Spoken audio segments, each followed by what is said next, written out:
আমরা গত 72 ঘন্টার টাইম দিয়েছি ইনভেস্টিগেশন করবার, সঠিক ব্যাপারটা দেখার।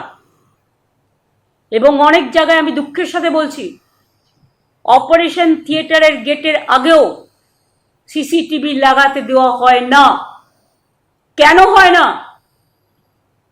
এখন তো ডাক্তাররা যে ট্রিটমেন্ট করেন মডার্ন সায়েন্সে, তারা টিভিতে দেখে নেয় সিস্টেম কি আছে ভেতরে। আমি তো নিজে অনেকগুলো অপারেশন করেছি, আমি শুনেছি, তাদের কাছে রেকর্ডিংও করা থাকে। তাহলে কেন অপারেশনের গেট পর্যন্ত ভেতরেও থাকা উচিত বলে আমি মনে করি।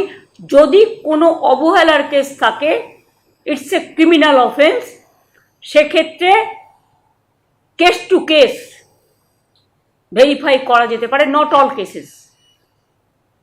কিন্তু সিস্টেম থাকা উচিত এই সব ঘটনা ঘটবার পর।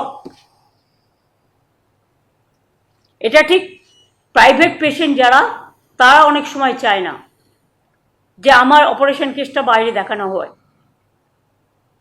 আমরা দেখাবো না, কিন্তু গেট পর্যন্ত কে যাচ্ছে, কে আসছে, কখন বেরোচ্ছে, কারা উটিতে যাচ্ছে, কতক্ষণ থাকছে, সেগুলো দেখবার অধিকার নেই।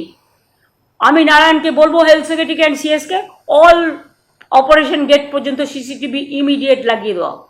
আর যদি কেউ না বলে, তাকে বলুন প্লিজ, আপনার কাছে হাত জোর করে বলবো, আপনি ছুটি নিন, অন্য জায়গায় গিয়ে জয়েন করুন। আপনাদের স্বাস্থ্য পরিষেবা মানুষকে যদি বাঁচাতে না পারেন, আপনার ভুলের জন্য একটা জীবন আমরা হারাতে পারি না।